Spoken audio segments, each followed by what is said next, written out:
One word. That was all it took to incinerate a legacy 3 decades in the making. Victor Kinsley, the untouchable titan of Silicon Valley, thought he was sitting on a throne of gold when he walked into the Gilded Oak. He believed the world existed solely to serve him, and that the young woman pouring his wine was nothing more than furniture, a stupid distraction beneath his notice. He didn't know that the trembling waitress held the keys to the $3 billion merger he was desperate to close. He didn't know that his arrogance was being broadcast to the one man who could destroy him. In the next few minutes, you are going to witness the most expensive tantrum in corporate history. This is the story of how a billionaire's ego cost him everything, and how a waitress served him a dish of justice he would never forget. Rain lashed against the tinted windows of the Maybach Excelero as it cut through the slick streets of Manhattan. Inside the leather-clad cabin, the air was still and cold, maintained at a precise 68 degrees, just as Victor Kinsley liked it. He adjusted the cuffs of his bespoke Brioni suit, his eyes scanning the digital portfolio on his tablet for the 100th time. The screen illuminated a face that was sharp, predatory, and exceptionally handsome in a way that made people uncomfortable. "We are 3 minutes away, Mr. Kinsley," the driver announced, his voice trembling slightly. Victor didn't look up. "You were supposed to be here 5 minutes ago, Jenkins. If I lose even a second of preparation time with Montgomery because of your incompetence, you'll be driving for Uber by midnight. Traffic was... I don't pay you for excuses. I pay you for results. Silence." Victor swiped the screen, dismissing the driver's existence with a flick of his finger. Today was the day. The merger with Montgomery Holdings. It wasn't just a deal, it was a coronation. For years, Kinsley Tech had been the bleeding edge of artificial intelligence, but they were bleeding cash just as fast. They needed capital, and they needed the legitimacy that only Arthur Montgomery, the old money patriarch of New York finance, could provide. $3 billion. It was a number that would cement Victor's status, not just as a CEO, but as a god among men. The car glided to a halt in front of the Gilded Oak, the city's most exclusive dining establishment. It was the kind of place where the menu had no prices, and the wait list was measured in years. But Victor didn't wait. He never waited. The doorman, a burly man named Thomas, who had worked the door for 20 years, scrambled to open the car door, holding a large black umbrella to shield Victor from the downpour. Victor stepped out, his Italian leather shoes hitting the pavement with a decisive clack. He didn't acknowledge Thomas. He didn't nod. He simply walked under the umbrella and into the warmth of the restaurant, shedding the damp New York air like a snake shedding its skin. Inside the maître d', a polished Frenchman named Henri, stiffened. He knew Victor Kinsley. Everyone in the service industry in Manhattan knew Victor Kinsley, and they all feared him. He was a notorious tipper, not in that he tipped well, but that he used tips as a weapon, dangling $100 bills in front of staff, only to snatch them away for a smudge on a glass or a stutter in a sentence. "Mr. Kinsley," Henry said, bowing slightly, "your table is ready. The private alcove has requested." "Is Montgomery here yet?" Victor asked, stripping off his gloves and dropping them onto the podium without looking to see if Henri caught them. "Not yet, sir. You are 10 minutes early." "Good. That gives me time to inspect the setup. If the lighting is off like last time, Henry, I will have this place shut down for health code violations before the appetizer arrives. Do you understand?" "Perfectly, sir," Henry said, his jaw tight. "Right this way." Victor followed him, his eyes darting around the room, analyzing, judging. He saw a senator in the corner eating with a mistress. He saw a hedge fund manager, looking pale over a plate of oysters. Victor smirked. They were all small fish. After tonight, He would own this city. They arrived at table 1, the prime spot secluded by velvet ropes and high-backed booths, offering privacy while still allowing the occupant to look down on the rest of the dining room. It was a power position. "Send over the sommelier," Victor commanded, sitting down and checking his reflection in the polished silverware. "And tell the kitchen that if the steak is even a degree over medium rare, I'm not paying for it. I want the 82 Petrus decanted immediately." Henri nodded and vanished, likely to hyperventilate in the walk-in freezer. Victor sat back, drumming his fingers on the white tablecloth. He pulled out his phone, sending a quick text to his CFO. "It's done. Prepare the press release." He was confident. Too confident. He didn't notice the young waitress standing near the service station, adjusting her apron, her hands shaking slightly. He didn't notice that the atmosphere in the restaurant had shifted, a low-pressure system moving in. He was the center of his own universe, unaware that the orbit was about to collapse. Sadie Bennett wiped her palms on her apron for the 3rd time in as many minutes. She took a deep breath, inhaling the scent of truffle oil and expensive cognac that permeated the air of the Gilded Oak. At 23, she was the youngest server on the floor, a fact that some of the older staff resented, but her work ethic was undeniable. She needed this job. The tuition for her final year of law school at Columbia was due in 2 weeks, and her scholarship only covered half. The rest had to come from double shifts and the generosity of strangers. "Sadie," Henry's voice was a harsh whisper as he materialized beside her. "Table 1, Kinsley." Sadie felt the blood drain from her face. "Henri, please." "Not him. You know what he did to Jessica last month. She quit on the spot." "Jessica was careless," Henri said, though his eyes held a flicker of sympathy. "Pierre is out with the flu, and you are the only one who knows the wine list well enough to handle the Petrus. Just be invisible. Pour, serve, and disappear. Do not speak unless spoken to. And for the love of God, do not make eye contact." "He's just a customer," Sadie said, trying to convince herself. "No," Henry corrected grimly. "He is a shark in a suit. He smells fear. Go." Sadie squared her shoulders. She was Sadie Bennett. She had maintained a 4.0 GPA while working 40 hours a week. She had raised her younger brother when their parents passed away. She was not going to let a tech bro with a superiority complex rattle her. She picked up the crystal decanter of Chateau Petrus, the red liquid swirling like dark blood, and walked toward the alcove. As she approached, she saw him. Victor Kinsley was on a call, his voice booming despite the hushed atmosphere of the restaurant. "I don't care if the Regulatory Commission has questions, Brad. We bury them in paperwork until they choke. This deal happens today, or you're fired." He hung up and slammed the phone onto the table just as Sadie arrived. "Good evening, Mr. Kinsley," Sadie said, her voice steady, though her heart hammered against her ribs. "I have the Petrus you requested." Victor didn't look at her. He waved a hand dismissively, gesturing toward the glass. "Pour, and try not to spill it. That bottle costs more than your education." The insult was casual, tossed out like a used napkin. Sadie felt a sting of heat in her cheeks, but she bit her tongue. "He doesn't know me," she thought. "He doesn't know what I'm worth." She stepped forward, executing the pour perfectly. The wine flowed smoothly, settling into the wide bowl of the glass without a single drop misplaced. She rotated the bottle, catching the drip with a linen cloth, and placed the decanter on the table with surgical precision. "Will you be waiting for your guest to order appetizers, sir?" she asked politely. Victor finally looked up.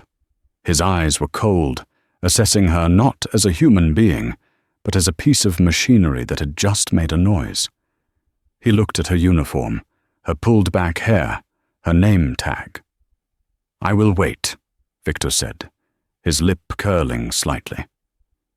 And let's be clear, Sadie. Is it? If my guest's water glass drops below the half-full mark, I will consider it a personal failure on your part. Do we have an understanding? Yes, sir, Sadie said softly. Good. Now get out of my sight until Montgomery gets here. Sadie retreated to the service station, her hands trembling again. It wasn't the demands, it was the dehumanization. It was the way he looked through her. You okay? Whispered Mark, the bartender, as he polished a glass. He's a nightmare, Sadie murmured. Who is this Montgomery guy he's meeting? He seems terrified of him. Arthur Montgomery. Mark whistled low. Old school money. Real power. He owns half the real estate in Manhattan and has a reputation for being ruthless with people who lack integrity. If Kinsley is meeting him, it's a big deal. Integrity, Sadie scoffed quietly. Kinsley wouldn't know integrity if it hit him in the face. At that moment, the heavy oak doors at the front of the restaurant swung open. The atmosphere in the room changed instantly. If Victor Kinsley brought a storm with him, the man who just entered brought the mountain. Arthur Montgomery was in his late 60s, with silver hair and a posture that suggested he had carried the weight of the world and found it light. He was dressed in a charcoal suit that was understated but clearly expensive. He walked with a cane, but he didn't lean on it. He used it as an accessory. Beside him walked a younger man, perhaps 30, with a kind face and sharp, observant eyes. His grandson and protege, Leo Montgomery. Henry rushed forward, bowing lower than he had for Victor. Mr. Montgomery, welcome back to the Gilded Oak. It is an honor. Good to see you, Henry, Arthur said, his voice a deep, gravelly rumble that carried warmth. Is Mr. Kinsley here? Yes, sir. Table 1. Arthur nodded, his expression unreadable. He turned to Leo. Keep your eyes open, Leo. Character is revealed in the small moments, not the boardrooms. I'm watching, grandfather, Leo said softly. As they walked toward the alcove, Sadie felt a strange sense of familiarity when she looked at Arthur. She couldn't place it, but something about his eyes, piercing yet kind, reminded her of someone. She shook it off. She had a job to do. She grabbed a pitcher of ice water and a basket of fresh bread. This was it. The meeting was starting. She had to be perfect. Victor stood up as Arthur approached, a wide, plastic smile plastered on his face. Arthur, so glad you could make it. And you brought an associate? My grandson, Leo, Arthur said, not shaking Victor's extended hand, but instead gesturing to the booth. He's learning the family business. I trust you don't mind if he observes. Not at all, not at all, Victor said, retracting his hand and smoothing his jacket, though a flicker of annoyance crossed his eyes. The more the merrier. Please, sit. I've taken the liberty of ordering the 82 Petrus. An aggressive choice, Arthur noted, settling into the booth. Shall we get down to business, or shall we eat first? Business, always business, Victor said, sitting down. I have the papers ready. The valuation of Kinsley Tech is at an all-time high. With your capital injection, we can crush the competition within the quarter. Sadie approached the table to pour water for the newcomers. She moved silently, filling Arthur's glass, then Leo's. Thank you, Leo said, looking up at her and smiling. It was a genuine smile, one that reached his eyes. Sadie was taken aback. Customers at table 1 rarely said thank you. You're welcome, sir. She moved to refill Victor's water, even though it was only down by a sip. As she leaned in, Victor, animated by his pitch, threw his hand out to emphasize a point about market dominance. We are going to obliterate them, Arthur. We will. His hand struck Sadie's arm. The pitcher wobbled. A small splash of ice water, no more than a tablespoon, sloshed out of the pitcher and landed on the sleeve of Victor's pristine Brioni suit. Time seemed to stop. The restaurant went silent. Victor froze. He looked at the dark spot on his grey suit. Then he looked at Sadie. The mask of the charming businessman vanished, replaced by a contorted visage of pure, unadulterated rage. "You!" Victor hissed, his voice rising. Sadie's eyes went wide. "Sir, I am so sorry. You hit my arm and—" "I hit your arm?" Victor roared, standing up and causing his chair to scrape violently against the floor. "You clumsy, incompetent little idiot. Do you have any idea how much this suit costs?" "Sir, please, I can get a towel," Sadie stamina.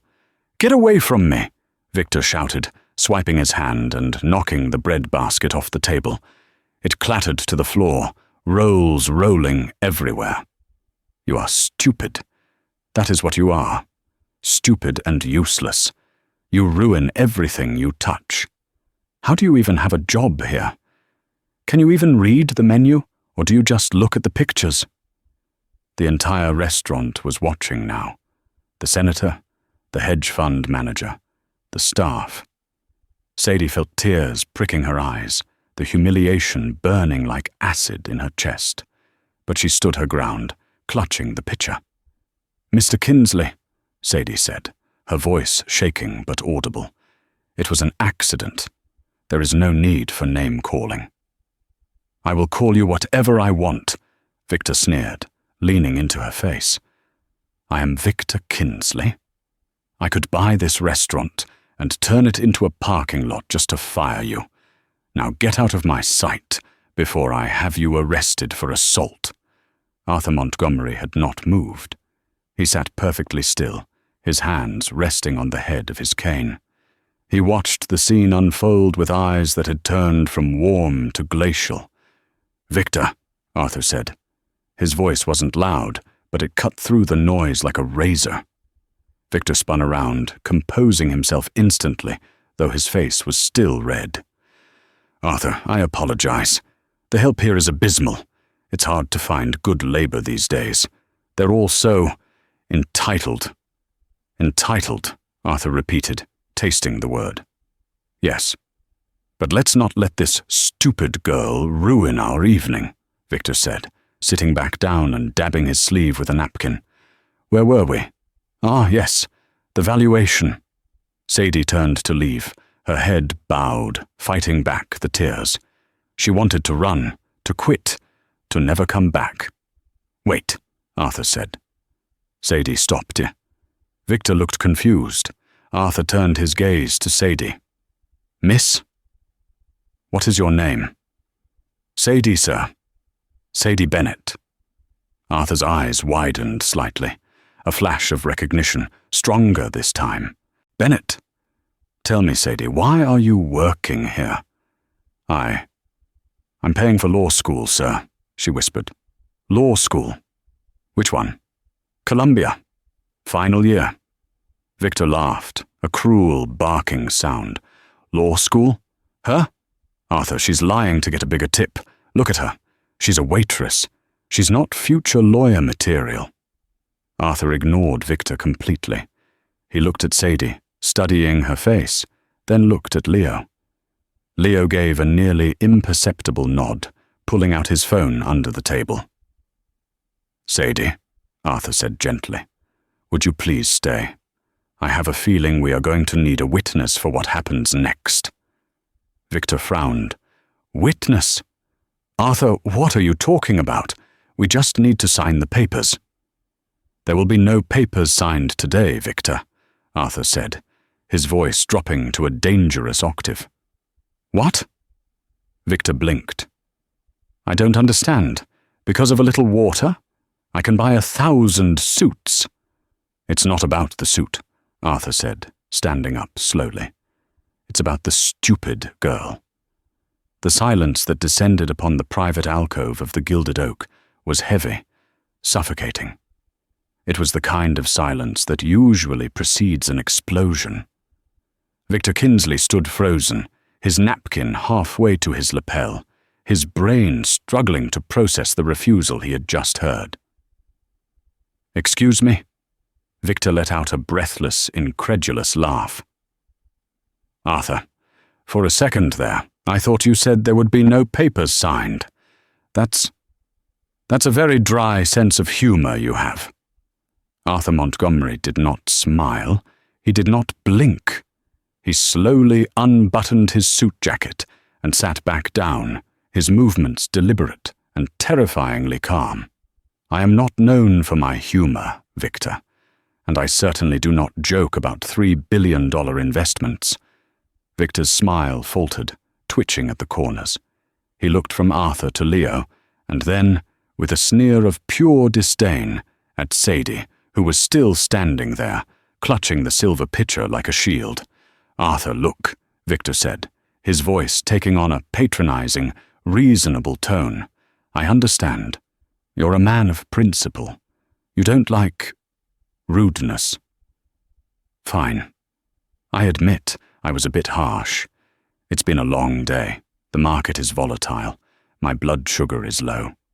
He reached into his pocket and pulled out a sleek black money clip. He peeled off $500 bills and tossed them onto the table in front of Sadie. "There," Victor said, gesturing to the cash. $500. That's probably more than you make in a week. Consider it an apology for the noise. Now take it. Go buy yourself some new shoes and send over a waiter who knows how to hold a pitcher. We have business to discuss." Sadie looked at the money. It was crisp, clean, and insulting. $500. It would cover her textbooks for the next semester. It would buy groceries for a month. But as she looked at Victor's smug face, she saw something that made her stomach turn. He wasn't paying her an apology. He was paying her to cease existing in his world. He was buying her dignity. "No," Sadie said. The word hung in the air. Victor's head snapped toward her. "What did you say?" "I said no," Sadie repeated, her voice gaining strength. She reached out, picked up the bills, and deliberately placed them back on the table in front of Victor. "I don't want your money, Mr. Kinsley. And my shoes are fine." Victor's face turned a shade of purple that clashed violently with the red walls of the restaurant. "You insolent little—" "Victor!" Arthur's voice cracked like a whip. "Sit down." Victor remained standing, his chest heaving. "Arthur, this is absurd. You are letting a waitress, a nobody, dictate the terms of a merger that will change the face of the tech industry. She is nothing. She is a replaceable cog in a machine." "That is exactly the problem," Arthur said quietly. "You see people as cogs. You see them as numbers on a spreadsheet. And that, Victor, is why Kinsley Tech is failing." "Failing," Victor scoffed, finally sitting down but leaning forward aggressively. "We are not failing. We are pivoting. We have the most advanced AI algorithms in the hemisphere. We are weeks away from launching the Helios Protocol." "The Helios Protocol," Leo spoke up for the first time. His voice was soft, distinct, and carried a weight of knowledge that surprised Victor. "The predictive algorithm that supposedly maps consumer behavior with 99% accuracy." "Exactly!" Victor beamed, thinking he had found an ally. "Leo, you get it. It's revolutionary. It's worth billions. And this distraction," he waved a hand at Sadie, "is irrelevant to the code." "The code is only as good as the man who owns it," Arthur said. "I have a rule, Victor. I have followed it for 40 years. It has saved me from bad deals and worse partners. It is called the waiter rule." Victor blinked. "The waiter rule?" "A person who is nice to you but rude to the waiter is not a nice person," Arthur quoted. "But it goes deeper than that. It is a test of character. A CEO who abuses those he perceives as beneath him will eventually abuse his shareholders, his partners, and his employees. If you treat a young woman like garbage because of a drop of water, what will you do to my family's legacy when the stock dips? What will you do to your customers when they complain? This is ridiculous, Victor spat. I am a visionary. I don't have time to coddle incompetent staff. She is not incompetent, Arthur said. She handled the Petrus perfectly. She was polite despite your hostility, and she has more integrity in her little finger than you have in your entire board of directors. Victor stood up again, buttoning his jacket. Fine. If you want to play moral crusader, go ahead. Walk away. But you are walking away from the biggest ROI of your life. There are other investors, Arthur.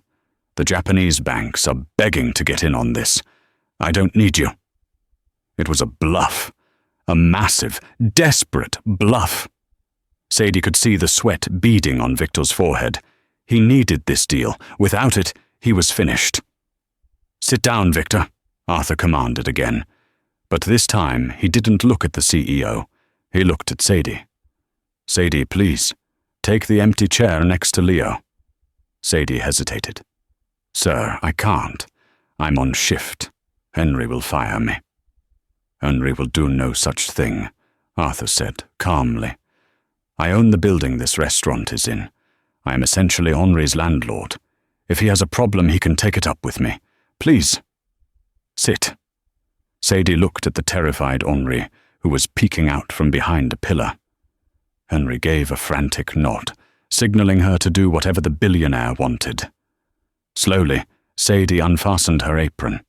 She folded it neatly and placed it on the service tray. She smoothed her black skirt and sat down in the plush leather booth directly across from Victor Kinsley. Victor looked as if he was hallucinating. You're letting the help sit at the table? This is a private business meeting. It is an investigation, Arthur corrected, and Sadie is now a consultant. A consultant? Victor laughed hysterically. She's a waitress. She serves bread. And she studies law at Columbia, Leo added, opening a leather folder on the table, which means she understands the concept of fraud better than you might think. The word fraud sucked the oxygen out of the booth. Victor went still. Be very careful what you say next, Leo. That sounds like libel. It's only libel if it's untrue, Arthur said. He turned to Sadie, his eyes softening.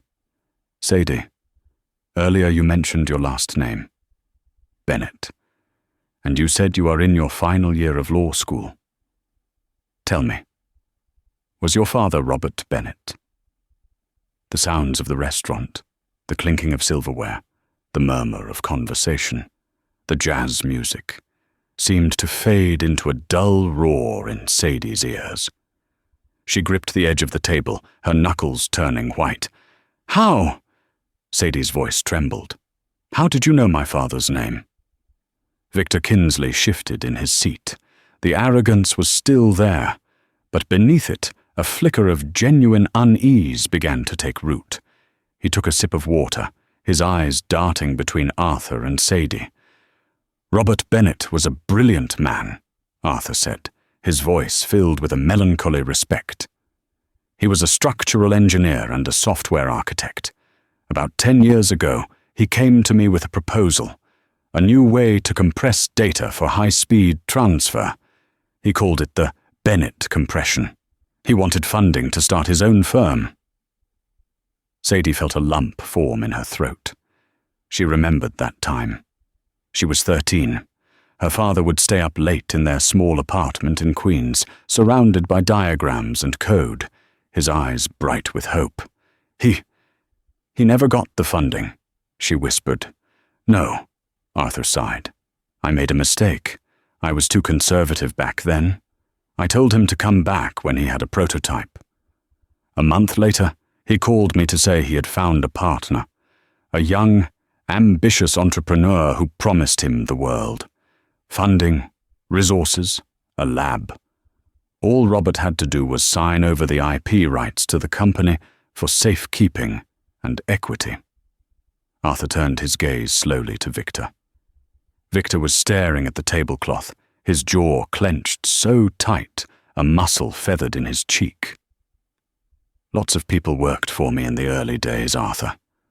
I can't remember every code monkey. Don't you dare call him that, Sadie snapped. The anger flared up, hot and sudden, overriding her fear. My father wasn't a monkey. He was a genius, and he trusted you. Victor looked at her, his eyes narrowing. Wait, you're Bob Bennett's kid. He let out a short, cruel huff of air. Small world. Look, your dad was a good coder, sure, but he didn't have the stomach for business. He cracked under pressure. He didn't crack, Sadie said, her voice shaking with suppressed rage. He died. He had a heart attack 6 months after you fired him. You took his code, you locked him out of the building, and you told him his equity shares were worthless because of some loophole in the contract. He lost everything. The stress killed him. It was a standard non-performance clause, Victor shouted, slamming his hand on the table. He wasn't meeting targets. It was business. It wasn't personal. It became personal when you erased his name from the patent, Leo interjected, sliding a piece of paper across the table. It was a photocopy of an old patent filing from 2015.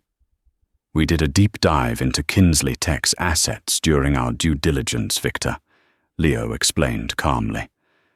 We found the original source code for your core product. The comments in the metadata? They were signed R. Bennett, but the patent lists Victor Kinsley as the sole inventor. Victor snatched the paper. This proves nothing.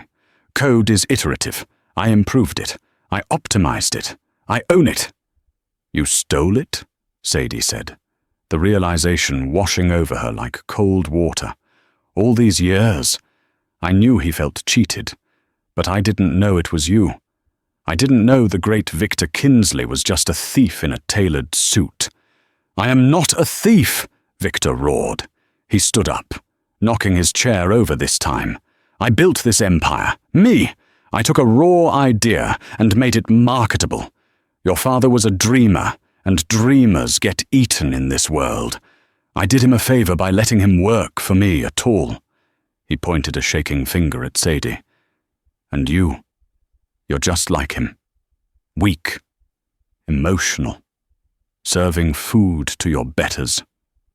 You think this little sob story changes anything? I have lawyers who cost more per hour than you will earn in your lifetime. You can't touch me. Arthur tapped his cane on the floor, a singular, hollow thud. Victor, Arthur said, you seem to be under the impression that this meeting is still a negotiation. It is not. Arthur reached into his jacket pocket and pulled out a cell phone. He placed it on the table. The screen was lit up. It was on a call. Who are you talking to? Victor demanded, eyeing the phone. I'm not talking to anyone, Arthur said, but the microphone has been on for the last 10 minutes, and on the other end of this line is the Attorney General of New York, a personal friend of mine. Victor's face went white, ashen. You recorded this?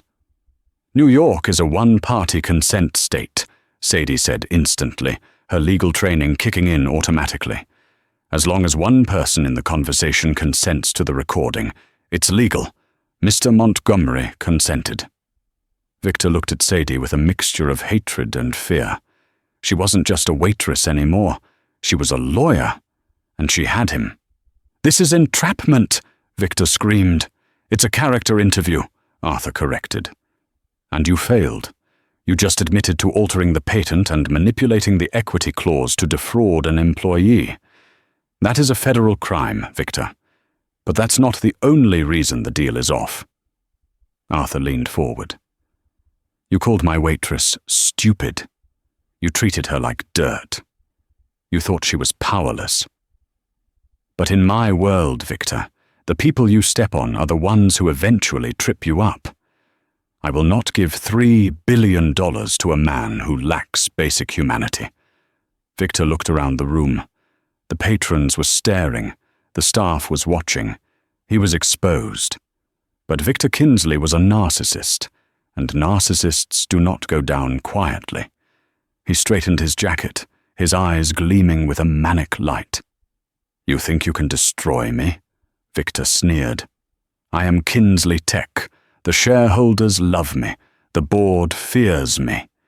You have a recording of a private conversation? Good luck getting it admissible in court. I'll bury you in litigation for 20 years. And as for you," he turned his venom toward Sadie, "I will make sure you never pass the bar. I will make sure you never work in this city again."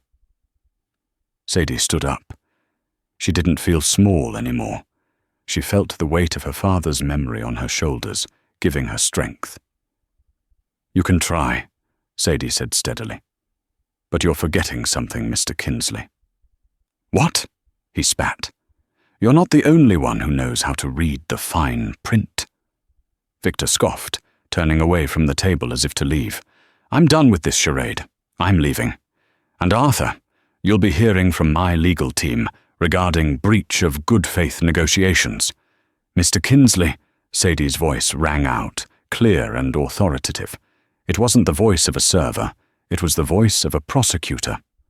"Before you go, you might want to check the status of your Helios Protocol trademark." Victor stopped. He froze in the middle of the dining room. He turned back slowly. "What are you talking about?" Sadie walked around the table. She picked up the folder Leo had brought. She had glanced at the papers while Arthur and Victor were arguing. She had seen something, a date, a name, that triggered a memory from her intense study sessions in intellectual property law. "The Helios Protocol," Sadie said, holding up a document. "You filed for the trademark 6 months ago, but you filed it under Kinsley Technologies, LLC, a Delaware shell company." "So what? That's standard corporate structuring," Victor dismissed. "It is," Sadie agreed. "Except for one small detail. You allowed the holding status of the original Bennett compression patent to lapse 3 weeks ago. You probably missed the renewal notice because you fired your compliance officer to cut costs. I read about it in the Financial Times." Victor's eyes widened. "That's administrative. It means nothing." "It means everything," Sadie said, a small, fierce smile playing on her lips. "Because when a patent holding lapses into the public domain, or when the ownership chain is broken, any derivative works, like your Helios Protocol, become vulnerable to interference if they rely on that core code." She turned to Leo. "You said you did due diligence. Did you buy the lapsed rights?" Leo grinned, a shark-like expression that mirrored his grandfather's. "We sure did. This morning. For a surprisingly low fee." "What?" Victor whispered. The color drained from his face completely. "It means," Sadie said, locking eyes with the billionaire, "that Mr. Montgomery doesn't need to merge with you to get the technology. He already owns the foundation of it. He owns the house. You just own the furniture inside it. And without his permission, you can't launch the Helios Protocol. You can't sell it. You can't even turn it on." "That's a lie," Victor screamed. "That's illegal." "It's business," Arthur Montgomery said, echoing Victor's words from earlier. "It's not personal, Victor. It's just better strategy." Victor looked like a trapped animal. His $3 billion deal was gone. His core product was held hostage by the man he had just insulted. And it was all because he had been too cheap to pay a compliance officer and too arrogant to notice the stupid Waitress new IP law. "You tricked me," Victor hissed. "You set this up." "We came here to sign a deal," Arthur said sternly. "If you had been a decent man, if you had treated Sadie with respect, we would have overlooked the patent issue. We would have fixed it together, as partners. We would have given you a fair price. But you showed us who you really are. You showed us you are a liability." Victor's hands curled into fists. He was losing everything. His reputation, his company, his future. The rage that had been simmering boiled over. He forgot where he was. He forgot the witnesses. He only saw the girl who had humiliated him. "You little witch!" Victor lunged across the gap between them, his hand raised to strike Sadie. The restaurant gasped, but the blow never landed. Before Victor's hand could connect, a strong hand caught his wrist in midair. It wasn't Leo. It wasn't Arthur. It was Thomas, the doorman. He had entered quietly when the shouting started. He was 6'4", a former linebacker, and he held Victor's arm with a grip like steel. "I think it's time for you to leave, Mr. Kinsley," Thomas said, his voice deep and menacing. "Get your hands off me." Victor struggled, but he was powerless against the larger man. "Thomas," Arthur said calmly, "please escort Mr. Kinsley out and ensure he does not return." "With pleasure, Mr. Montgomery," Thomas said. He twisted Victor's arm behind his back, forcing the billionaire to bend over in pain. "This isn't over," Victor screamed as he was frog-marched toward the exit. "I'll sue you all. I'll destroy this place. Do you hear me? I am Victor Kinsley." "You were Victor Kinsley," Sadie said quietly to herself, as the doors slammed shut, silencing his tantrums. "Now, you're just a defendant." The restaurant was silent for a moment, and then, spontaneously, applause broke out. The senator clapped. The hedge fund manager clapped. The staff cheered. Sadie stood there, her heart pounding. She looked at Arthur and Leo. Arthur smiled, a genuine grandfatherly smile. "Well done, Sadie. That was impressive." I remembered the case law," Sadie stammered, the adrenaline beginning to fade, leaving her legs weak. "The case of Miller versus Anderson regarding lapsed patent renewals. It was on my midterms."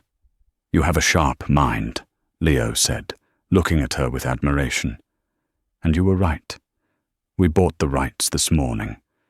We were going to gift them back to Kinsley as a signing bonus.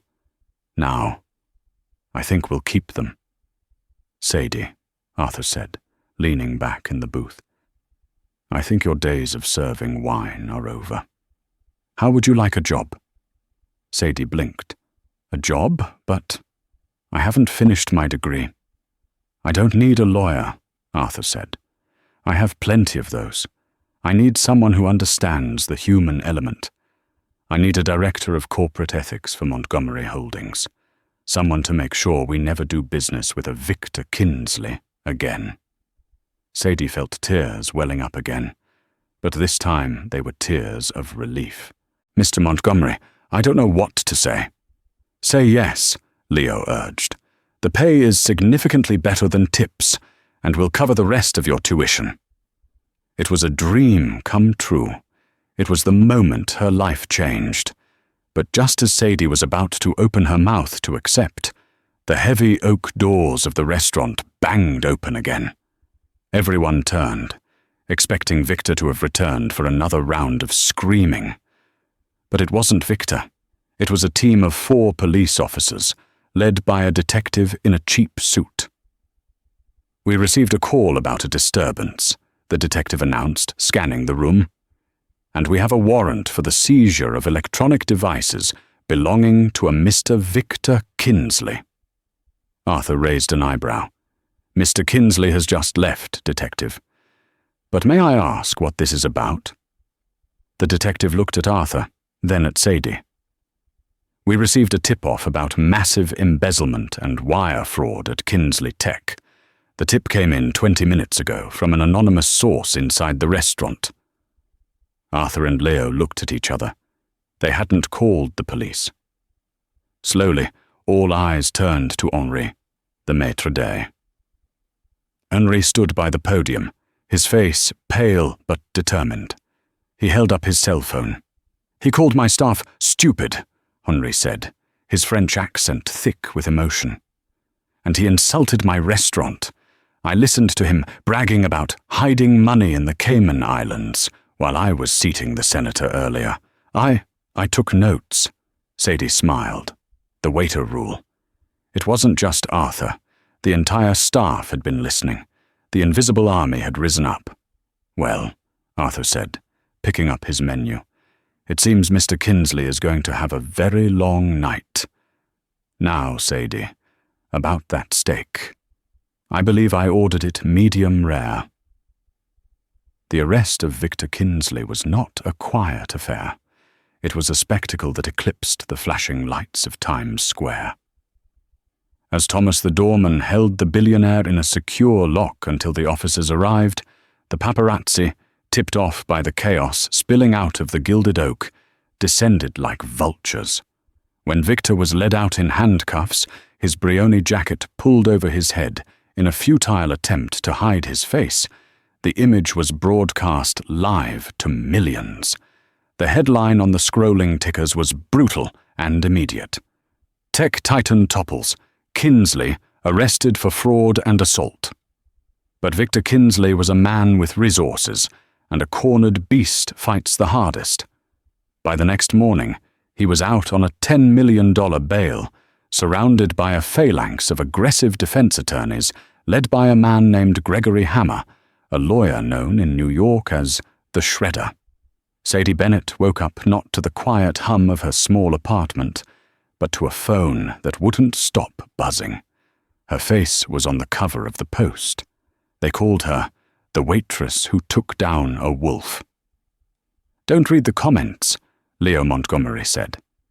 He was sitting in the small living room of her Queens apartment, looking out of place in his designer casual wear among her mismatched furniture.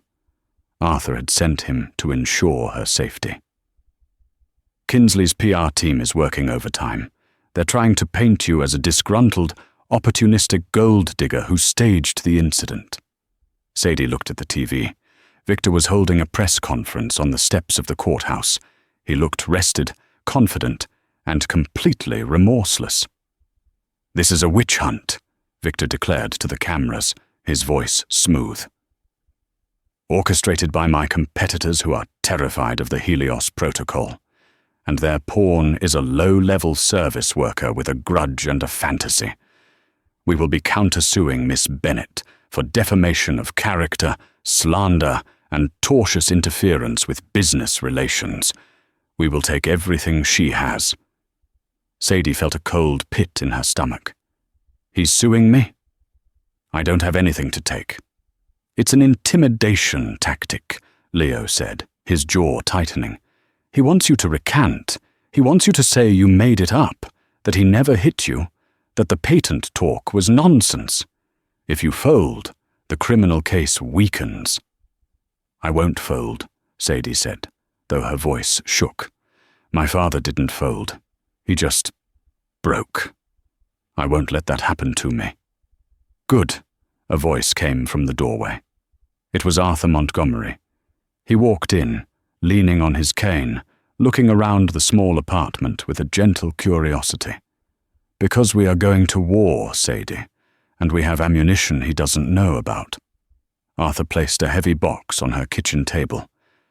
"This morning, the FBI raided Kinsley's offices based on Henri's tip, but they missed something my forensic accountants found in the cloud backups we acquired when we bought the patent rights." Sadie opened the box. It was filled with hard drives and old notebooks.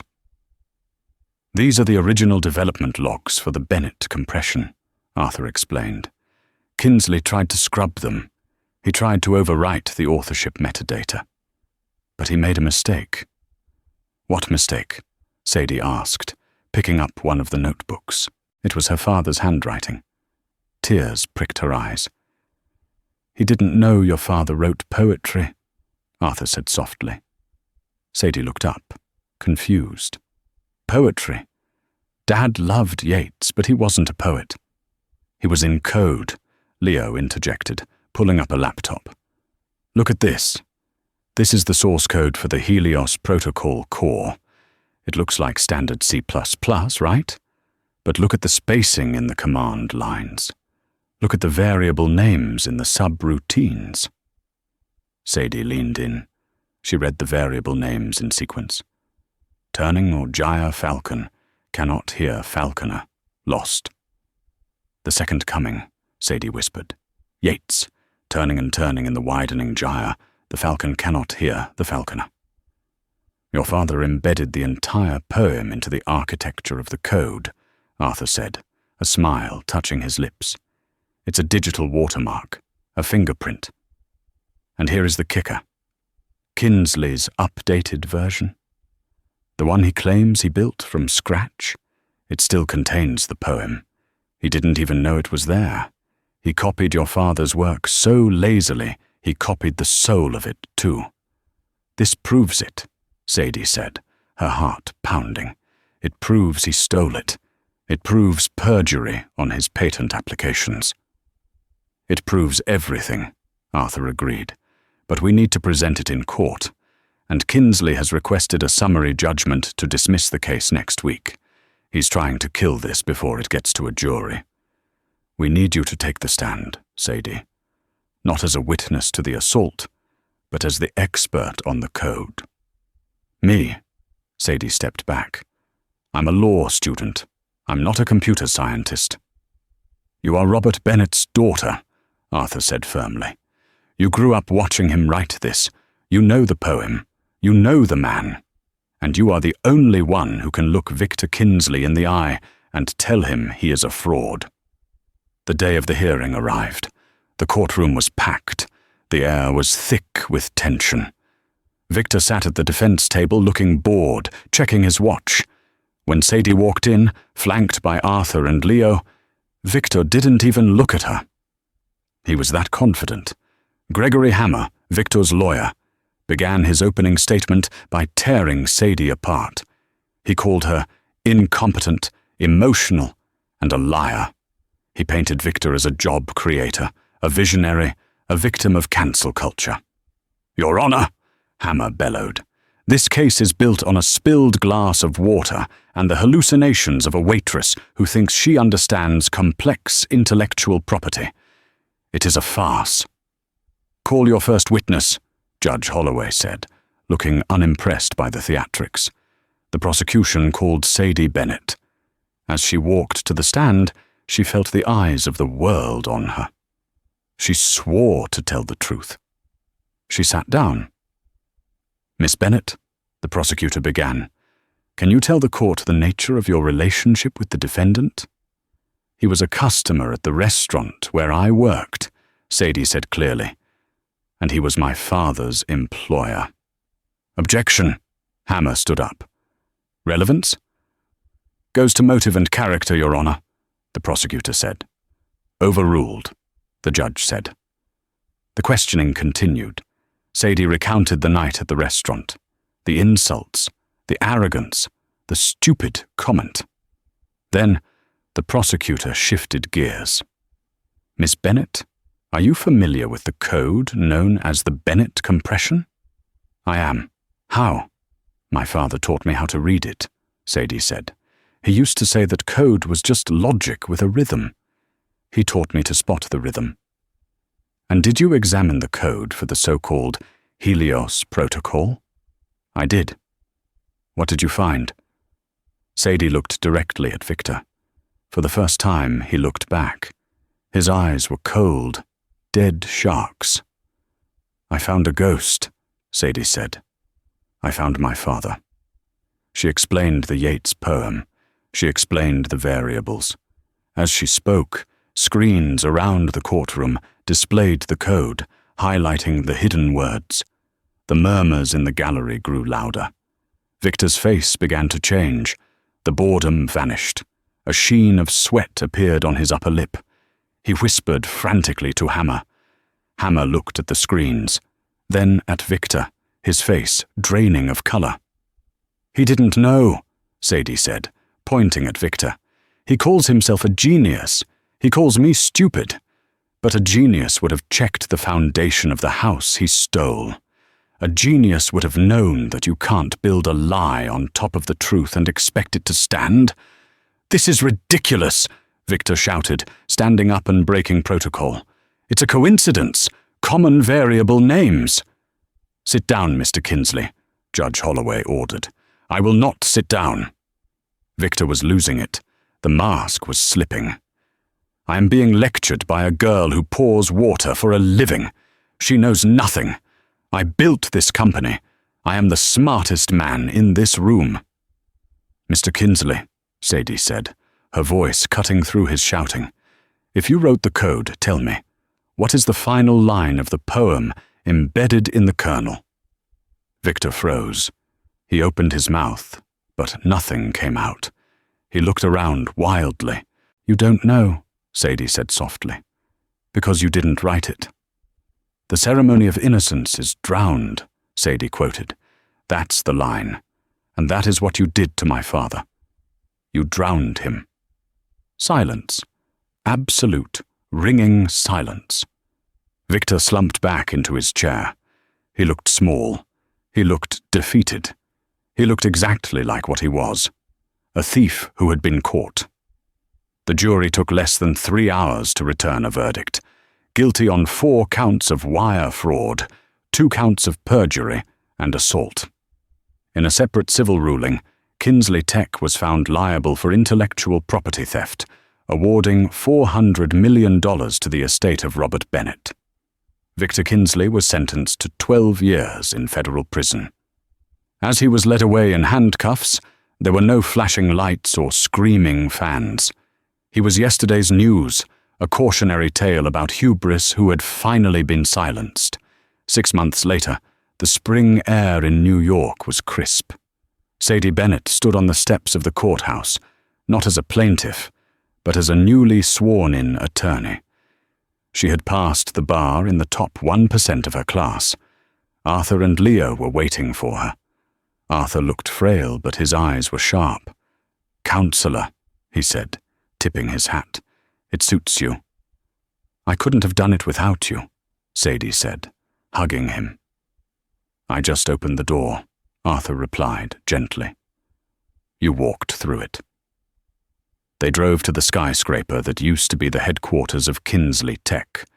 The giant K had been removed, replaced by a sleek logo, Bennett Montgomery Systems. Inside, Victor's old office had been stripped of its pretension. The atmosphere was no longer one of fear, but of collaboration. "We're rebranding the Helios Protocol," Leo said, looking out the window. "We're calling it the Robert Protocol, and we need a CEO for this division. I'm taking over Montgomery Holdings, so I can't do it. We need someone who understands the code, the law, and the ethics." Sadie blinked. "You want me?" "I was a waitress 6 months ago." "And Victor Kinsley was a billionaire 6 months ago," Arthur countered. "Titles change, Sadie. Character does not. You have the character of a leader. You treat people with respect. That is what this company needs." Sadie looked out at the city. She remembered the nights studying on the subway, her father's tired eyes, and the moment Victor called her stupid. That word had been the fuel that forged her into steel. "I'll do it," Sadie said. "On one condition. We keep the waiter rule. Every executive we hire must work a shift at the Gilded Oak.